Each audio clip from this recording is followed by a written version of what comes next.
ஓம் அகத்தீசாய நம. ஓம் அகத்தீசாய நம. ஓம் அகத்தீசாய நம. ஓம் அகத்தீசாய நம. ஓம் அகத்தீசாய நம. ஓம் அகத்தீசாய நம. ஓம் அகத்தீசாய நம. அன்புள்ள பெரியோர்களே, தாய்மார்களே, மாதந்தோறும் இங்கே நடைபெறுகின்ற இந்த திருவிளக்கு பூஜையில் ஆசான் திருமூல தேவனும் ஆசான் அகத்தீசனும் ஆசான் ஞானபண்டிதனும் ராமலிங்க சாமிகளும் மாணிக்க வாசகனும் அருணகிரிநாதனும் இருந்து ஆசி வழங்குகிறார்கள். நாம் பூஜை செய்வது ஆசி பெறுவதற்குத்தான்.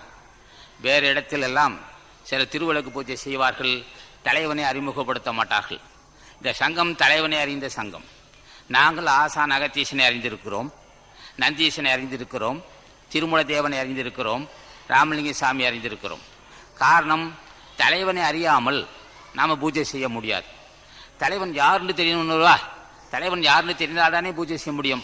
சரி, இப்போ நம்ம பூஜை செய்கிறோம். எதற்கு பூஜை செய்கிறோம்? நம்ம பிரச்சனைகள் தீர வேண்டும். கடவுளும் ஆகலாம், பெண்களுக்கு ஞானம் உண்டாகும். அவையார் ஞானிதான், காரைக்கால் அம்மையார் ஞானிதான், ஆண்டாள் அம்மையார் ஞானி. இப்படி விரல் விட்டு எண்ணக்கூடிய ஒரு சிலர் தான் ஞானியாக இருக்கிறார்கள் பெண்களில். ஆனால் இந்த சங்கம் வளர்ச்சி அடைய பெண்களுக்கு ஞானம் உண்டு. என்ன காரணம்? அந்த காலத்தில் பெண்கள் வெளியே வர முடியாது, அந்த அளவுக்கு நம்மை அடிமைப்படுத்தியிருந்தார்கள். பெண்ணடிமை உள்ள காலம் இந்த நாடு.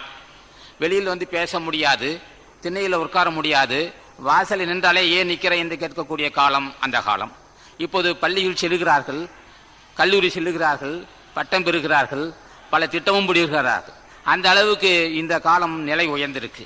அதனால்தான் அந்த காலத்தில் பெண்கள் வெளியில் காண முடியாத ஒரு காலத்தில் அவையாரும் காரைக்கால் அம்மையாரும் ஆண்டாளும் இருந்திருக்கிறார்கள். இந்த காலம் பெண்கள் வெளியில் வந்து கல்வி கற்கும் அளவுக்கு உரிமை உள்ளது. இன்னும் பூர்ண உரிமை இல்லை, ஓரளவுக்கு தான். பெண்ணடிமை இன்னும் தீரவில்லை. ஒரு சில இடத்தில் தான் பெண்ணடிமை தீர்ந்துள்ளது. எப்போ பெண்ணடிமை தீரும் என்றான்? பெண்ணடிமை எப்போ தீரும்? அகத்தீசன் ஆசி இருக்க வேண்டும். ஒரு பெண் வணங்குகிறாள், நீர்தான் என்னை காப்பாற்ற வேண்டும், இன்று முதல் என் உடல் பொருள் ஆவி அத்தனையும் திருவடிக்கை சமர்ப்பிக்கிறேன், என்னை ஏற்று அருள் செய்ய வேண்டும் கேட்டால் அன்று விடுதலைக்கு கிடைக்கும். இல்லை என்றால், நாம் இன்று பட்டப்படிப்பு படிக்கிறோம், மாதம் 5000 6000 சம்பளம் வாங்குகிறார்கள் பெண்கள். ஆனால் கணவன் சொல்லுவான், என்னிடம் கொடுத்து விட்டு மறுவலை பாருன்றுவான். என்னையா, என்னை இந்த அளவுக்கு கல்வி கற்க செய்து கல்லூரியில் படிக்க செய்திருக்கிறார்கள், லட்சக்கணக்கான ரூபாய் செலவு செய்து என்னை படிக்க வைத்திருக்கிறார்கள், லட்சக்கணக்கான ரூபாய் கொடுத்து லஞ்சம் கொடுத்து என்னை வேலை வாங்கியிருக்கிறார்கள். இன்று நான் சம்பாதிக்கிறேன், என்னுடைய விருப்பத்துக்கு என் தாய் தந்தைக்கு கொடுக்க முடியாத சூழ்நிலை இருந்தால், என்னை கல்வி கற்ற 17-18 ஆண்டுகள் நான் படித்திருக்கிறேன். இந்த அளவுக்கு படித்து இந்த அளவுக்கு என் திறமையை வெளிப்படுத்தி மாதம் 5000 6000 வாங்கும்போது கணவன் சொல்லுவான், ஒரு அரை பவுன் மாங்கல்யத்தை போட்டு விட்டு பணத்தை என்னிடம் கொடுத்து விடுன்றான். எப்படி அடிமை வழங்கும்? எப்படி அடிமை வழங்கு உடைக்கப்படும்? உங்க கல்வி கேட்க உரிமை இருக்கு, வெளியில் வருகின்ற உரிமை இருக்குது, வேலை செய்யும் உரிமை இருக்கு. ஆனால் நீ வாங்குகின்ற காசை கணவன் என்னிடம் கொடுத்து விட்டு தான் போ என்று சொல்லுகின்ற பலகீனம் இருக்கும் வரையில் என்ன அடிமை நீங்கியது? நமக்கு என்ன அடிமை நீங்கியது? என்ன கதை விட்டுக்கிட்டு இருக்கிறான். 6000 சம்பளம் வாங்குகிறாள், தன்னை கல்வி கற்க அவளுக்கு கல்வி தந்து வேலை வாய்ப்பு தந்து இந்த அளவுக்கு நம்மை நிலை உயர்த்திய தாய் தந்தைக்கு 500 1000 கொடுக்க முடியாத சூழ்நிலை இருந்தால் எந்த நீ அடிமையிலிருந்து விடுபட்டிருக்கிறாய்? அடிமையிலிருந்து விடுபடவில்லை. இந்த சங்கம் வளர்ந்தால், இந்த சங்கம் வளர்ச்சி அடைந்தால் உங்கள் உரிமையை நாங்கள் காப்பாற்றுவோம். என்ன காரணம்? நீங்களும் மனிதாயமான உள்ளவர்கள் தான். உங்களுக்கு மனிதாயமான உணர்ச்சி இருக்கு, மன உணர்ச்சி இருக்கு, தாய் தந்தை பாச உணர்ச்சி இருக்கு.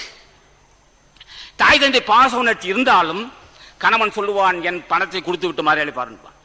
இந்த அரை பவுன் தாங்கல், இந்த அரை பவுன் தங்கத்தை போட்டுவிட்டு இந்த பங்கப்பாய பசங்க சேரும். அரை பவுன் தங்க தானே தூக்கெறிய வேண்டிய காலம் வந்தால் தூக்கெறிய வேண்டிய இருக்கும். இது பெரிய வார்த்தை, இது சின்ன வார்த்தை இல்லை. ஆசான் ஆசி இருந்தால் தான் இந்த வார்த்தையெல்லாம் வச்சு எடுபடும். ஆசான் ஆசியங்களுக்கு உண்டு. இது ஏன் சொல்கிறேன் என்றால், என் சகோதரி என்னுடைய மகளாய் இருந்தால் அப்பேற்பட்ட ஒரு கொனைக்கேடு உள்ளவனுக்கு நான் பொண்ணு தர மாட்டேன். அவள் வாழ வெட்டியாதான் சரி, அதை பற்றி அவசியம் இல்லை. அவளோட தாய் தந்தைக்கு 500 100 200 கொடுக்க யோக்கியதில்லை என்றால் என்ன நியாயம்னா? ஆனால் இந்த கருத்துக்கள் எல்லாம் சின்ன விஷயம் அல்ல. ஆண்டுகள் பல ஆயிரம் ஆண்டுகளாக அடிமைப்பட்டு கிடந்த இந்த சமுதாயத்தில் இப்பேற்பட்ட வார்த்தையை சொல்வதென்றால் ஆசான் ஆசி இருக்க வேண்டும். அதற்காக நான் கணவன்மாரை எதிர்த்து பேச வேண்டும் என்று சொல்லவில்லை, அடங்காப்படியாரை அலைவென்று சொல்லவில்லை. ஆனால் நமக்கு உரிமை உண்டு, நமக்கும் தாய்மை, நமக்கும் பாச உணர்ச்சி உண்டு. ஆண்களுக்கு மட்டும்தான் பாச உணர்ச்சி இல்லை, பெண்களுக்கும் உண்டு. மாதம் 5000 6000 சம்பாதிக்கும் போது என்று தாய் தந்தைக்கு 500 1000 கொடுப்பேன், நீ தடுக்க முடியாது என்று சொல்ல வேண்டும். அதை அவன் ஏற்றுக்கொள்கின்ற காலம் வரும் வரை நம்ம காத்திருப்போம். ஆகவே அன்பர்கள், பெண்கள், என்னுடைய பிள்ளைகள் நீங்கள் எல்லாம், என் சகோதரிகள் நீங்கள் எல்லாம், என் தாய்மார்கள் நீங்கள் எல்லாம் ஆசானை கேளுங்கள், அடிமையை உடை தெரியுங்கள், ஆசானை கேளுங்கள், ஆரோக்கியமாக மன தளர்ச்சி கூட. பெண்கள் எதுக்கு எடுத்தாலும் கண்ணீர் விடுகின்ற ஒரு பலகீனம் இருக்கு, தேவையில்லை. ஆசான் ஆசி இருந்தால் நிச்சயமாக நம்மளுக்கு வேலை வாய்ப்பு கிடைக்கும். எத்தனையோ பெண்கள் கல்லூரி படித்து விட்டு வேலை வாய்ப்பு இல்லாத மூலையில் முடங்கி கிடக்கிறார்கள். அவர்களெல்லாம் வேலை வாய்ப்பு வருகின்ற காலம் வந்தது. 33% தேர்க்கு போய் சொல்றான், 33% 3 பகுதி ஓட்டுரிமை இது உண்டு, எம்எல்ஏ நிற்க முடியும், எம்பியாக எம்எல்ஏ நிற்க முடியும். 33% கேட்கிறான். அது சில பேர் தகராறு செய்கிறான். காலம் நெருங்கி விட்டது. 33% கிட்டத்தட்ட 500 பேர் என்றால் 160 பேர் பெண்கள் பார்லிமெண்டில் இருக்கலாம், பாராளுமன்றத்தில் இருக்கலாம். ஆகவே இந்த வாய்ப்பு நமக்கு கிடைத்தது, இது கடவுள் செயல். நமக்கு கல்விக்கு கற்க வாய்ப்பு கிடைத்தது, கல்லூரி படிப்புக்கு வாய்ப்பு கிடைத்தது, வேலைக்கு வாய்ப்பு கிடைத்திருக்கு, எம்பியாக எம்எல்ஏ ஆகலாம், இந்த அளவு வாய்ப்பு கிடைத்திருக்கு. இந்த உரிமையை பயன்படுத்தி நாம் தாய் தந்தைக்கு செய்ய வேண்டிய கடமை. ஆண்களுக்கு தான் உரிமை இருக்கிறது வரையிலும் சம்பாதித்தால் ஆண்கள் தன் தாய் தந்தையை காப்பாற்றலாம். பெண்களுக்கு அந்த உரிமை இல்லாது இருக்குது, அதை உடைத்தெறிவோம். அதுக்கு ஆசி வேண்டும். நீங்கள் எல்லாம் தினம் பூஜை செய்ய வேண்டும். பூஜை செய்யும் போதே உங்களுக்கும் கேட்டுக்கொள்ளுங்கள். என்ன கேட்க வேண்டும்? அடிமைத்தனத்திலிருந்து விடுபட வேண்டும் என்று கேட்கணும். தாழ்வு பணம் விடுபட கேட்கின்றோம். எதுக்கு எடுத்தாலும் கண்ணீர் விடுகின்ற ஒரு பலகீனம் என்று விடுபட வேண்டும் கேட்க. வீர உணர்ச்சி வேண்டும். பெண்களுக்கு வீர உணர்ச்சி தலைநிமிர்ந்து இருக்கணும்.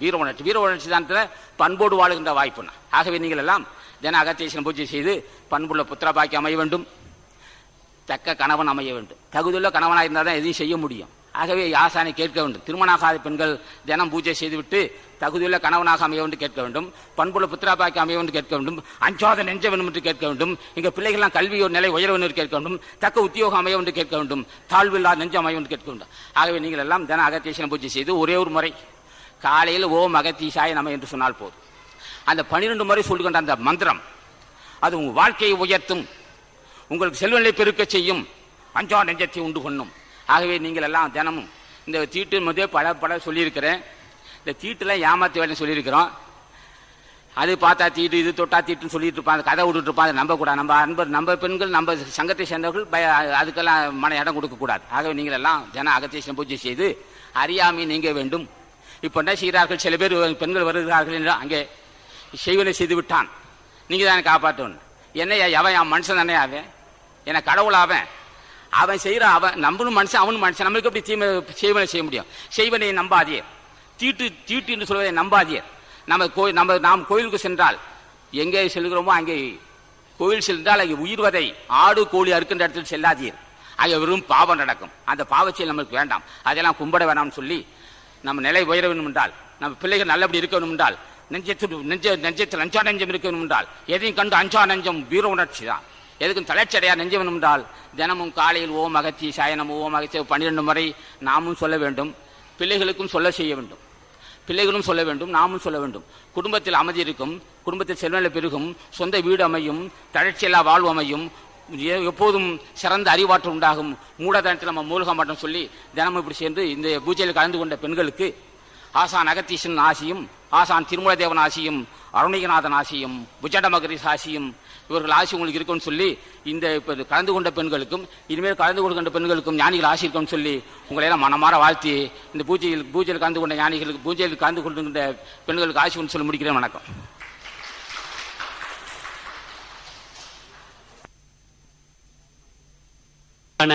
தாய்மார்களே, இந்த குங்குமத்தை மடிக்கிறதை நிறுத்தி வச்சுட்டு அப்புறம் போகும்போது செஞ்சு கொள்ளலாம். ஆசானவர்கள் பேசுகிற போது அமைதியாக இருந்து கேட்கணும். அந்த பதிவு செய்கிற இடங்களிலேயே கூட அமைதி இருந்தால் நல்லது. அதனால் வருகிற பெண்கள் அடக்கமாகவும் அமைதியாகவும், இங்கே கடவுள் இறைவன் பேசுகிறார், அதை நான் கேட்க போகிறேங்கிற உறுதியோடு இருக்குமாறு கேட்டுக்கொள்கிறோம். அகத்தீஸ்வரா, அன்புள்ள தாய்மார்களே, பெரியோர்களே, உங்கள் அனைவருக்கும் வணக்கம்.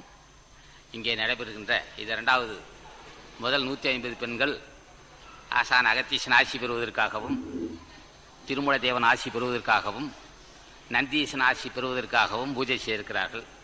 ஏன் ஆசி பெற வேண்டும்? நமக்கு இப்போது ஒரு நல்ல சூழ்நிலை அமைய வேண்டும்.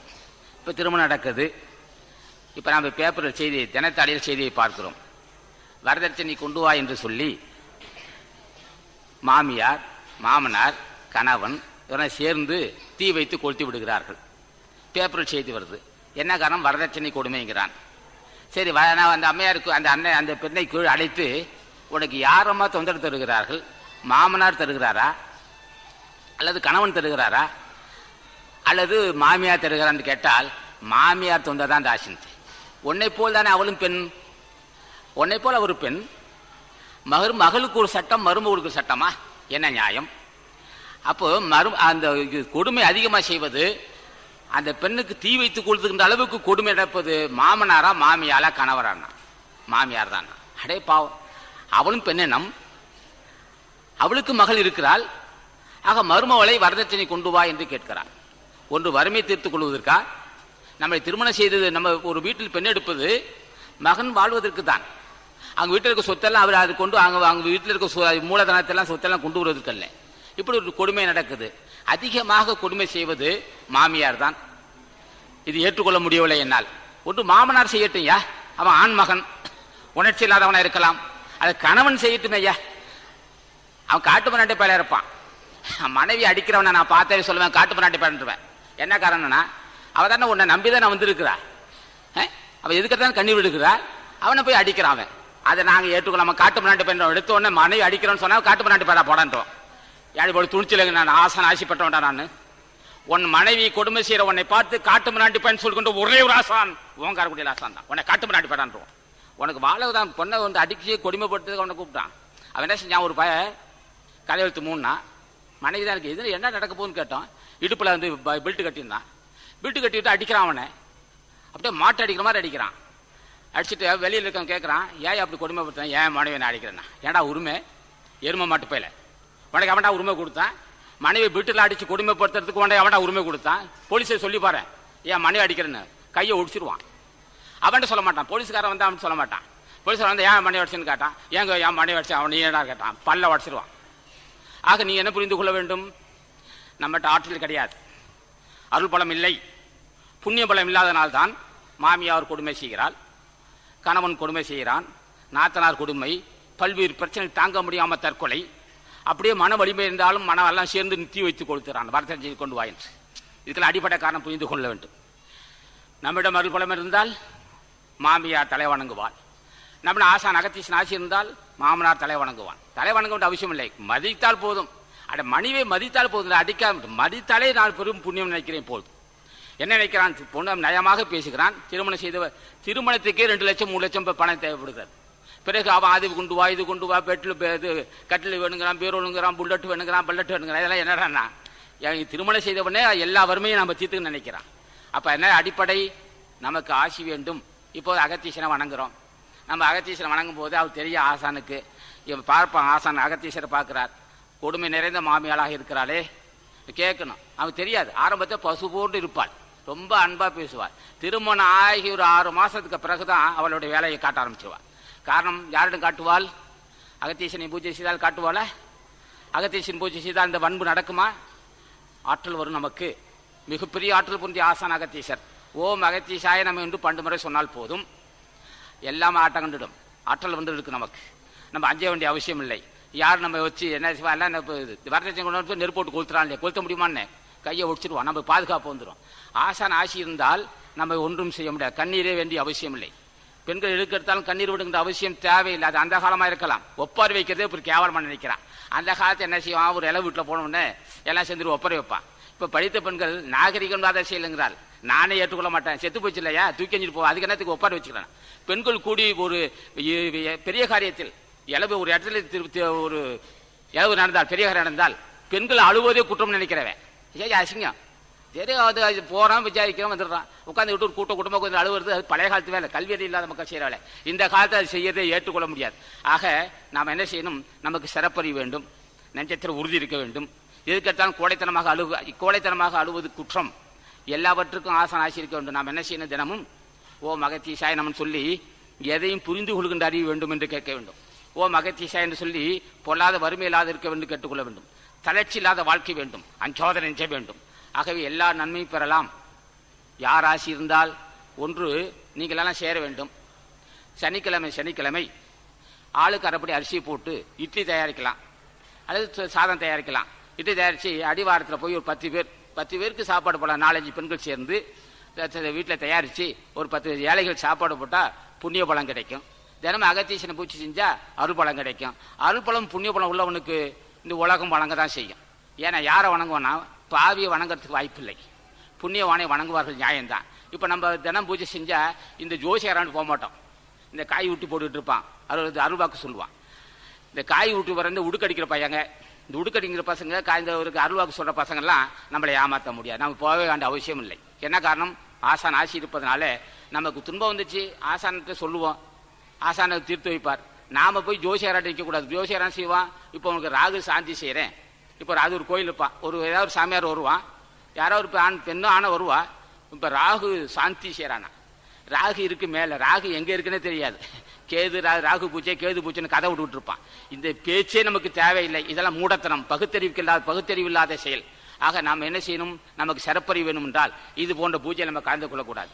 கோமாதா பூஜை, கோமாதான்னு கோனா பசுக்கு பூஜை. நான் என்ன சொல்கிறேன், பூஜை செய்யஇருக்கட்டும். அது சூழ தெய்வம் காட்டுவான் பசுமாட்டுக்கு, பக்கத்தில் பிள்ளைங்க பூ வச்சுருந்தா அதை பிச்சு திரும்பிடுவான். என்ன காரணம்னா பசி, அதுக்கு உணவே போட மாட்டான். உணவு போடாமலே கோமாத பூஜைமா. யானைக்கு பூஜை செய்வான், நம்மளாம் அப்படி செய்ய மாட்டோம். யானைக்கு தீனி கொடுக்கலாம், அது குற்றம் இல்லை. ஆக இது போன்ற இதெல்லாம் மூடத்தனம். இந்த ஆடு இருக்கிறது, கோழி இருக்கிறது, கோமாதா பூஜை, அந்த பூஜை, இந்த பூஜை, இதெல்லாம் இது தேவையில்லா ஒன்றே ஒன்று. ஆசான் அகத்தீச நாமத்தை சொல்லுவோம், ஓம் அகத்தீசா என்று சொல்லுவோம். அது ஓம் சரவண பவா என்று சொல்லுவோம், ஓம் ராமலிங்க சாமி என்று சொல்லுவோம், ஓம் அருணகிநாதன் என்று சொல்லுவோம், ஓம் மாணிக்கவாசா என்று சொல்லுவோம், ஓம் தாய்மட சாமி என்று சொல்லுவோம். இவங்கெல்லாம் பெரிய ஆளுங்க, செம்ம சாதாரண நினைக்காதீங்க. நம்ம துன்பத்தை பொடியாக்க முடியும். நமக்கு என்ன வேண்டும்?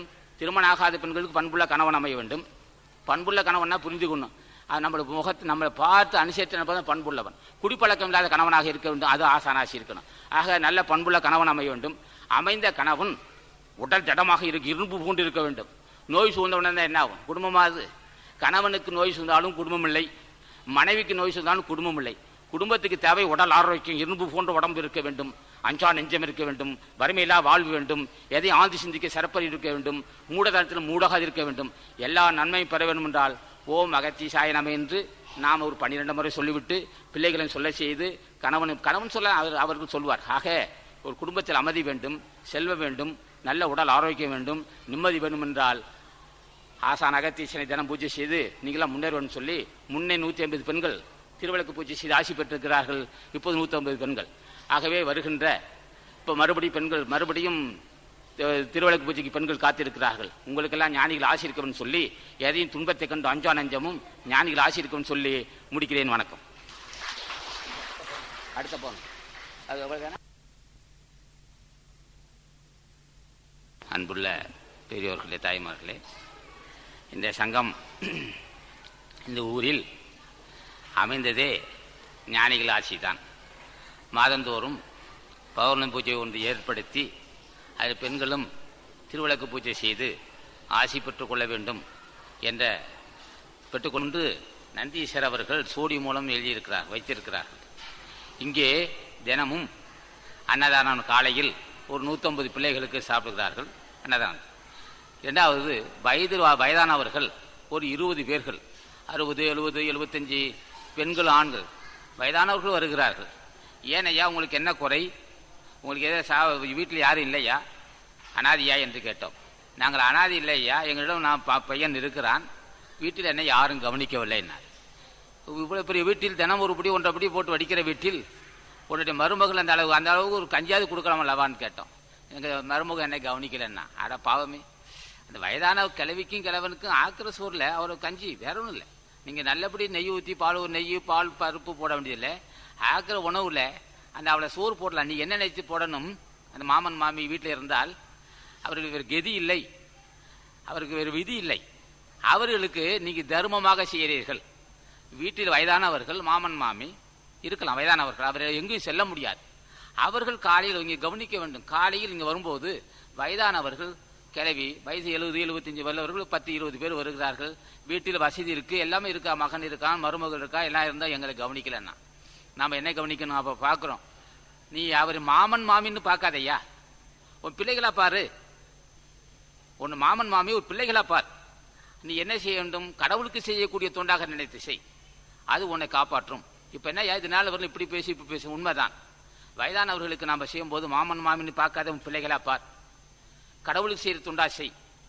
மனமாற உன்னை வாழ்த்தணும். இங்கே போவானவன் நீ உன்னோட கணவனை பெற்று கல்வி தந்து இந்த அளவுக்கு ஆளாக்கி அவன் பசியோடு பட்டினி கிடக்க அனுமதிக்க முடியாது, கடவுள் ஏற்றுக்கொள்ள மாட்டான். ஆகவே கடவுள் ஆசி பெற வேண்டும் என்றால் இந்த அறிவு எப்போ வரும்? காலையில் நான் பார்க்கிறோம், ஒரு 20 வயதானவர்கள் பெண்களும் ஆண்களுமாக கிழவியும் கிழவனுமாக இருக்கிறார்கள். அவர்கள் எல்லா வசதியும் இருந்தும் அவரால் வாழ முடியவில்லை. காரணம், புறக்கணிக்கப்படுகிறார்கள். அவர்கள் செய்த பாவம், அது உண்மைதான். நீங்கள் என்ன செய்ய வேண்டும்? ஆசி பெற வேண்டும். அகத்தீசன் ஆசி பெற வேண்டும். அவர்களுக்கு சாப்பாடு போடுறீங்க. என்னையா மாமன் மாமிக்கு சாப்பாடு? மாமன் மாமி நினைக்காதே, பிள்ளைகளை நினை, தர்மமாக செய். காலையில் உணவு தர இந்த வயதானவர்களுக்கு மாமன் மாமிக்கு உணவு தர கடவுளுக்கு செஞ்ச தொண்டா நினைக்கணும், தர்மமாக நினைக்கணும். இப்படி செய்தால் அந்த வயதானவர்கள் அளவிலா மகிழ்ச்சி அடைவார்கள். அந்த மகிழ்ச்சி நமக்கு துணையாக இருக்கும். அது அந்த ஆசி பெற வேண்டும். என் மருமகள் நல்லவள், என்னை கவனிக்கிறாள் என்று சொன்னால் நன்மை நடக்கும். மேலும் வள்ளுவன் என்ன சொல்லுவான்? தம்பொருள் என்பதம் மக்கள் அவர் பொருள் தம் தம் வினையான் வருன்னா. என்னுடைய பிள்ளைகள் குழந்தை செல்வன் சொல்லுவான், எனக்கு பிள்ளைகள் இருக்குயா, எனக்கு எந்த குறையில்லைன்னு சொல்லுவான். ஆனால் அவனுக்கு உணவு கிடைக்கணும்லவா, தன்னுடைய மகனோ மகளோ யாருன்னு சம்பாதிக்க அவனுடைய வருவாய், தன்னுடைய மகனுடைய வருவாய் இவனுக்கு வர வேண்டும் என்றால் புண்ணியம் செய்திருக்கணும்டா வள்ளுவன். ஆகவே நாம் என்ன செய்யறோம்? வயதானவர்களுக்கு ஆக்கின சோறு நம்ம தயாரி உணவு ஆக்குறோம், ஒரு அப்படியே ஒன்று அப்படியே போட்டு வடிக்கிறோம். அதில் வயதானவருக்கு தர்மமாக நினைச்சு செய்தோம்னா பிற்காலத்தில் நம்மளுக்கு பயன்படும், அது நமக்கு துணையாக இருக்குன்னு சொல்லி இந்த அறிவு எப்போ வரும்? அகத்தீசனை பூஜை செய்தாதான் வரும். அகத்தீசனை பூஜை செய்யாவிட்டால் தான் பிள்ளைகள் தான் கனவு மட்டும் சாப்பிட அனுமதிப்பார்கள். பக்கத்தில் அக்கன் தன்னுடைய தங்கச்சி பிள்ளை அண்ணன் பிள்ளை அவன் வீட்டு பிள்ளை யாரும் ஏற்றுக்கொள்ள மாட்டார்கள். ஏன்னா இவ்வளோ செல்வம் இருக்குது, கூட 2 படி ஒரு படி போட்டு வடித்து அந்த பிள்ளைகளுக்கு கொடுக்கலாம், ஆனால் மனசு வராது. என்ன காரணம்? அங்கே ஆசி இல்லை, புண்ணிய பலம் இல்லை. புண்ணியம் செய்ய செய்ய நல்ல மனசு வரும். செல்வம் இருக்கு, முன்ஜென்மத்தை செய்த புண்ணியத்தால் செல்வம் இருக்கு. செல்வம் இருந்தாலும் தன்னை வந்தவர்கள் வீட்டில் உள்ளவர்கள் நன்று சாப்பிட்டா என்ன குற்றம் இல்லை அப்படின்னு நினைக்கணும். அந்த உணர்வு தலைவன் ஆசிந்தா தான் வரும். நம்ம புண்ணியம் செய்ய செய்ய நிச்சயமா செல்வம் பெருகும். நீங்க அது தடையே வராது. இப்ப நாங்க ஆரம்பத்தை 5 பேர் 6 பேர் தான் செஞ்சோம். இன்னைக்கு கிட்டத்தட்ட 4000 பேர் 5000 பேர் செய்யறோம். என்ன செய்யும்? புண்ணியத்தை கொண்டு புண்ணியம் செய்யறோம். நீ வெளியில் அன்னதானம் செய்ய அவசியம் இல்லை. நான் கூட சொன்ன அடிவாரத்தில் சனிக்கிழமை தோறும் வீட்டில் இட்லி தயாரிச்சா ஒரு 4-5 பொட்டனா கட்டி என் கொடுன்னு சொன்னா அது அப்புறம் பேசிக்கலாம். வீட்டில் உள்ளவர்கள் நிம்மதியா இருக்க நாம உதவி தொண்டு செய்தால் கடவுள் ஆசி பெறலாம்னு சொல்லி புண்ணியத்தை கொண்டு அதான் சொன்னான், புண்ணியம் செய்வாருக்கு பூ உண்டு நீர் உண்டுன்னா. புண்ணியம் செய்ய செய்ய நிலபலம் கிடைக்கும், செல்வம் பெருகும், வறுமை எல்லாம் வாழ்வம் வரும், எல்லாமே அமையும். பாவம் மிகுதியாக ஆக வறுமை, மண்மனம், எதையும் சிந்திக்க முடியாத பலகீனங்கள்லாம் இருக்கும். ஆகவே நீங்கள் எல்லாம் காலையில் எந்திரிச்சு நீங்களும் மெல்லிய குறையில் சத்தம் வெளியே கேட்கக்கூடாது. இந்த ஓம் அகத்தீசான்னு விளம்பரப்படுத்துவது ஏற்றுக்கொள்ள முடியாது. மனசுக்குள்ள ஓம் அகத்தீசாயனமோ அகத்தீசான்னு சொல்லி ஒரு 12 முறை சொன்னீங்கன்னாக்கா ஆசான் உங்களுக்கு நல்ல அறிவு தருவார், நல்ல உணர்வு தருவார், செல்வத்தை தருவார். இந்த ஏற்றுக்கொள்ளும் பக்குவம் வரும். சில வீட்டில் யாருமே போகவே முடியாது, அந்த அளவுக்கு வெறுப்பா பேசுவார்கள் பெண்கள். அவர்களெல்லாம் மென்மையான ரொம்ப தய சிந்தை பெறுவதற்கு காலையில் ஒரு 5 நிமிடம் ஓம் அகத்தீசான்னு சொல்லுவோம், பிள்ளைகளுக்கு சொல்லவும் எல்லோரும் சேர்ந்து ஆசான் ஆசி பெற்று உலகமெல்லாம் நல்ல மழை பெய்ய வேண்டும். இப்போ நம்ம இப்போ சங்கத்தில் தங்க சார்பாக தினம் 1 7-8 நட தண்ணி பொதுமக்களுக்கு தர்றோம். இதெல்லாம் ஆசான் ஆசியம் தான் முடியுமா? ஆசான் ஆசியம் தான் செய்ய முடியும். ஆக கடவுள் ஆசி கொண்டு தான் செய்கிறோம் இந்த காரியத்தை. மேலும் உங்கள் ஆசி எங்களுக்கு வேணும். என்னையா இவ்வளோ தூரம் உங்கள் ஆசி? நீங்கள் நல்லபடி நினைக்கணும், எங்களை இந்த ஸ்தாபனம் நல்லபடி இருக்கணும், இந்த சங்கம் வளரணும், இவர்களெல்லாம் நீடு வாழ வேண்டும், நீங்களை வாழ்த்த வேண்டும். அப்படி வாழ்த்தினால் எங்களுக்கு துணையாக இருக்கும்னு சொல்லி வருகின்ற 20/6/97 வெள்ளிக்கிழமை மறுபடியும் பௌர்ணமி பூஜையில் கூடுவோம், பூஜை செய்வோம், ஆசி பெற்றுக் கொள்வோம் என்று சொல்லி உங்கள் திருவடியை பணிந்து வணங்கி முடிக்கிறேன். வணக்கம்.